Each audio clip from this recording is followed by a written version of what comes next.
Hello and welcome to the month of Aries.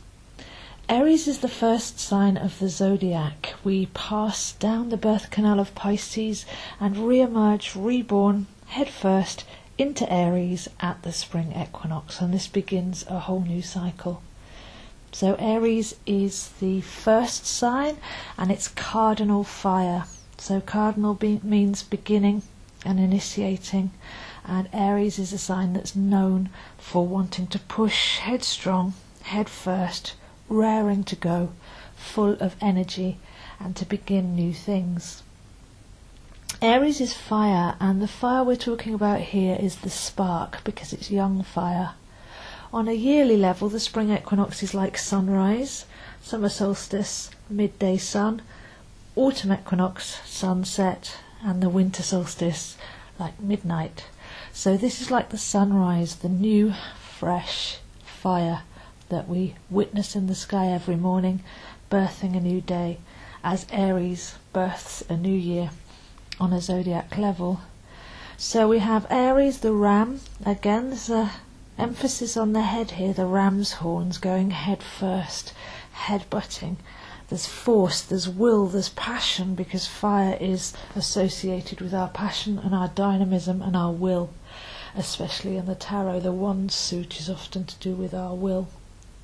So we have a forceful, don't get in the way, dynamic, youthful, energetic, initiating, independent, pioneering aspect to Aries. Sometimes if the way ahead is blocked or the time is not right, this can then turn into frustration. There can be rashness and impulsiveness with the impatience of not waiting, and there can be frustration and anger if the way ahead is blocked or the Aries aspect of ourselves doesn't get its way. But that's on a very low level, because Aries is also the spiritual warrior and the higher self. So we do need to elevate when we look at the zodiac signs, and it's that inner flame, that inner spark, that soulful, passionate, divine being that we're talking about when we actually start to engage with our higher Aries and our inner self. Aries is ruled by Mars, and the symbol for Mars is a round and a arrow. This was said to be the shield and the spear of the warrior, but for me as well, it's where we take our solar life force energy with the round and direct it with the arrow. So again, we have that wand feeling. We take all of our will, our passion and our energy, and we direct it in a single direction. So we have the spiritual warrior there with his shield and his lance, or with his wand, saying, this is where I put my energy, this is what my higher dynamism is going towards. So that's how we can best engage during this time of the year. Less of the ego and frustration and personality, and more of the fighting for what's really true, relighting our own spark and deciding what we're really passionate about on a much, much higher level. And this will help us engage with the energies at this time of year and also go up to another level instead of just keeping going round and round in circles. So during the month of Aries, there will always be a new moon in Aries and a full moon in Libra, because the new moon is when the moon and the sun are together, and the full moon is when the moon's moved on to be opposite. So we're looking at the axis here of Aries and Libra. So the new moon in Aries actually starts a very passionate new cycle. As you can imagine, that fresh energy doubled with the sun and the moon in Aries. So whenever we have that new moon, it's almost like a new year.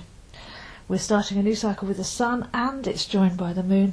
So it's a great time to set intentions, New Year's resolutions, and to have a spring clean, and to start to vision your way forwards. But also very important to let go of anything that's not coming with you, anything that's weighing you down or holding you back. Then by the time we come to the full moon, we have a beautiful balance here, because Aries is the self, the lower or the higher self, and Libra is the self in relationship. So the self can be in relationship to its higher and lower self. It can be that. It can be the balance of masculine and feminine, because Aries is ruled by Mars, which is the archetypal masculine, and Libra is ruled by Venus, which is the archetypal feminine. So it can be the relationship between those two aspects of ourselves, or it can be Venus's mirror. It can be us witnessing parts of ourselves in relationship reflected back to us, and they're parts that we couldn't explore on our own. So quite often our relationships with others are mirroring back aspects of ourselves that would not be able to be explored on our own, and therefore we get to have a look at things like dependency, need, self-esteem, jealousy, possessiveness, all those kind of things that relationships bring up. So Libra is known to be the time of relationships, but I think we need to expand that into our relationship with ourselves, our interrelationships with our polarities inside, as Libra is all about balance, and then a higher awareness of what we're being shown through our connections with others. So my crystals for this month: for Aries, I like clear quartz. It's just got that clean slate, the Fool card stepping off the cliff on a new cycle. And the herb I like for Aries is ginger, because it's got that kind of rooty, hot spiciness that gives us that initiatory spark, gives us that energy to step forwards. And then for Libra, it's rose all the way for me. So rose oil, rose as a herb, and rose quartz for the crystal, because it speaks of attracting love by all means, but it also speaks of loving ourselves.